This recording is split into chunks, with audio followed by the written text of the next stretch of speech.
অনেকেই সকালের ঘুমে অভ্যস্ত, তাই না? আমিও টুকটাক ঘুমাইতাম। দীর্ঘদিন থেকে আমি নিজের সঙ্গে সংগ্রাম করছি যে রাত যদি ঘুম নাও হয়, সকালে কোনো ঘুম নেই। এবং আলহামদুলিল্লাহ বহুদিন পর্যন্ত আল্লাহর তৌফিকে আমি ঘুমাই না। যত কষ্ট হয় হোক, সকালে কোনো ঘুম নেই। সকালে কাজ, সকালে আমল, সকালে কোনো ঘুম নেই। সকালে আপনি ব্যবসা করবেন, ব্যবসা আল্লাহ বরকত দিবে। চাকরি করবেন, চাকরিতে আল্লাহ বরকত দিবে। পড়ালেখা করবেন, সেখানে আল্লাহ তাআলা বরকত দিবে। আপনি যে কাজ করবেন সে কাজে বরকত হবে। আর যদি ঘুমায় থাকেন তাহলে অলসতা বরকত হবে। জীবনের বরকত ধ্বংস হয়ে যায়, প্রোডাক্টিভিটি নষ্ট হয়ে যায় এই সকালের ঘুম। আমাদের দেশে বেশিরভাগ মানুষের অভ্যাস এখনো সকালে ঘুমানো, ঠিক না বেঠিক? শহরে তো শহরে, এমনকি গ্রামেও এখন মানুষ সকালে 9টা 8টা 9টা পর্যন্ত ঘুমায়, ঠিক না বেঠিক? আমি পৃথিবীর অনেক দেশে দেখছি যে ভোরে সকালে দোকান খুলে ফেলে তারা। আর আমাদের দেশে অনেক দোকান আছে 10টা 11টা আগে খোলে না। কেন? কারণ পাবলিক সব ঘুমে, দোকানদার খুলে কি করবে? অনেক উন্নত দেশে আমি দেখেছি যে সন্ধ্যার পর রাস্তাঘাটে আর গাড়ি ঘোড়া নাই, তেমন ফাঁকা হয়ে গেছে, মানুষ ঘুমাইতে চলে গেছে। আর আমাদের দেশে রাত 8টা 9টা মানেই সবচাইতে পিক জ্যামের টাইম, কারণ পাবলিক ঘরের গুলো সব বাইরে হয়ে গেছে।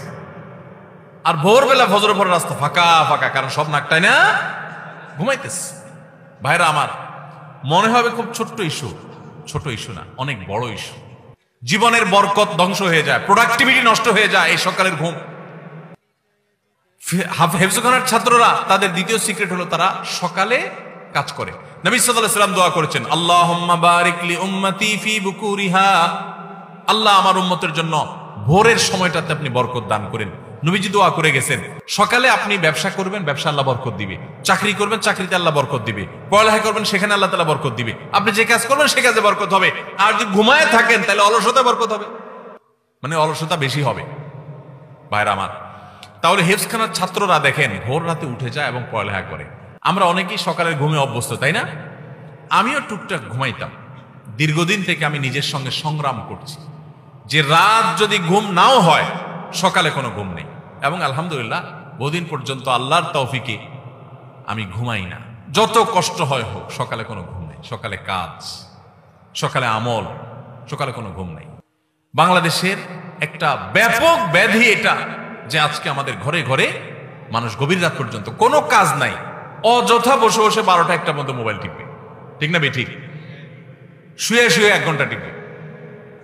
এই জন্য মোবাইল বাসায় ঢুকার আগে মোবাইলের গলা চিপে বন্ধ করে তারপর ঢুকেন। দেখেন জীবন খুব সংক্ষিপ্ত, এর বড় একটা অংশ আমাদের মোবাইল টিপে টিপিতে চলে যায়। আমাদের জীবনকে যদি ক্যালকুলেশন করে বের করে দেখানো হয় তো দেখা যাবে যে আজকালকার তরুণরা যারা অল্প বয়সে মোবাইল হাতে পেয়ে গেছে, তাদের জীবনের সবচেয়ে বড় অংশটা মোবাইলের ভিতরে তারা ডুব দিয়েছে। কি জবাব হবে আল্লাহর কাছে? ভাইরা আমার, তো হেফজখানার ছাত্রদের দ্বিতীয় সিক্রেট হলো তারা ভোর রাতে উঠে পড়াশোনা করে। ভোর রাতে উঠে পড়াশোনা করা, ভোরে উঠে কাজে শুরু লেগে যাওয়া, এটা জীবনে বরকতের কারণ। নাম্বার 3, তারা কাইলুলা করে। এইটা তো একেবারে বিদায় হয়ে গেছে, এই সুন্নত এখন কোথাও নাই হেফজখানা ছাড়া। কাইলুলার সুন্নতের সাথে পরিচিত আছেন আপনারা? কাইলুলা মানে দুপুরের ঘুম। দুপুরের ঘুম, এই দুপুরের ঘুম বলতে এক্সাক্ট কোন সময়টার ঘুম, এটা নিয়ে ওলামা একরামের নানা রকমের বক্তব্য আছে। একটা অথেন্টিক এবং শক্তিশালী বক্তব্য হলো এটা জোহরের আগে। হেফজখানার ছাত্ররা সাধারণত কয়টা ঘুমায়? সকালে 9টা 10টা, জোহরের আগ পর্যন্ত ঘুমায়। ঘুম থেকে উঠে গোসল করে তারা জোহরের নামাজ পড়ে। নবী সাল্লাল্লাহু আলাইহি ওয়াসাল্লাম বলেছেন, দেখেন কিলু ফাইন্না শাইতানা লা ইয়াকিল, তোমরা কাইলুলা করবা কারণ শয়তান কাইলুলা করে না। দেখেন দুপুরের এই ঘুমটা এত ইম্পর্টেন্ট যে এখানে সামান্য একটু, ইতিমধ্যে এটা নিয়ে অনেক গবেষণাও হয়েছে। পৃথিবীতে অনেক অমুসলিম গবেষকরা গবেষণা করে বের করেছে যে দুপুরের সামান্য কয়েক মিনিটও যদি মানুষ ঘুমাতে পারে তাহলে সেটা শরীরকে এত বেশি সতেজ করে এবং এত বেশি কাজের স্টামিনা দেয় যে সে অন্য সময়ে ঘন্টা ঘন্টা ঘুমালেও সেটা পায় না। আবার সকাল থেকে টানা আপনি কাজ করছেন, দুপুরে একটু ঘুমালেন, আবার টানা সন্ধ্যা পর্যন্ত আপনি কাজ করার স্টামিনা আপনার শরীরে পাবেন, স্পৃহা আপনি পাবেন। এই সুন্নত তো একেবারে বিদায় হয়ে গেছে। আমরা অনেকে জোহরের পরে খায়া দেয় আস্তে ধীরে, যদি বন্ধের দিন থাকে, ঘুমের সুযোগ থাকে তো যায় বিছানা যায়, এমন ভাবে বিছানা যায় যে আসর মাগরিবের সাথে পড়ি, ঠিক না ভাই? ঠিক। জীবনের বরকত লাভের জন্য এই 3টা সুন্নাহ জিন্দা করা খুব গুরুত্বপূর্ণ। হিফজখানার ছাত্রদের এত ছোট ছোট বাচ্চারা এত ভালো করে কোরআন কারীমের হিফজ করে, এত তাড়াতাড়ি সময় হিফজ করে, এর অন্যতম কারণ, অনেক কারণ আছে, আমি এগুলোকে একমাত্র বলছি না। তারা রাতে তাড়াতাড়ি ঘুমায়, ভোরে উঠে তারা পড়ালেখা করে, কায়ুলের সুন্নাতটাকে তারা জিন্দা করে।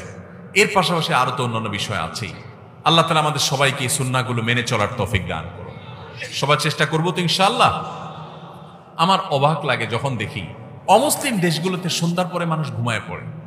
আমি অবাক হয়ে গেছি, যেখানে দেখেছি আমি জিজ্ঞেস করছি প্রবাসী বাংলাদেশি ভাইদেরকে, ভাই এটা কি এই দেশের নর্মাল কালচার? বলে হ্যাঁ, এটা কমন কালচার এখানকার, যে সবাই সন্ধ্যার পর পর ঘুমায় পড়ে। আমি বলি আরে এটা তো আমার হাদিসে আছে, আমার নবী সাল্লাল্লাহু আলাইহি ওয়াসাল্লাম বারবার বলে গেছেন, তিনি রাত জাগতেন না কখনো। আর আমার দেশে মানুষকে কোনোভাবে বোঝানো যায় না, কোনোভাবে বোঝানো যায় না।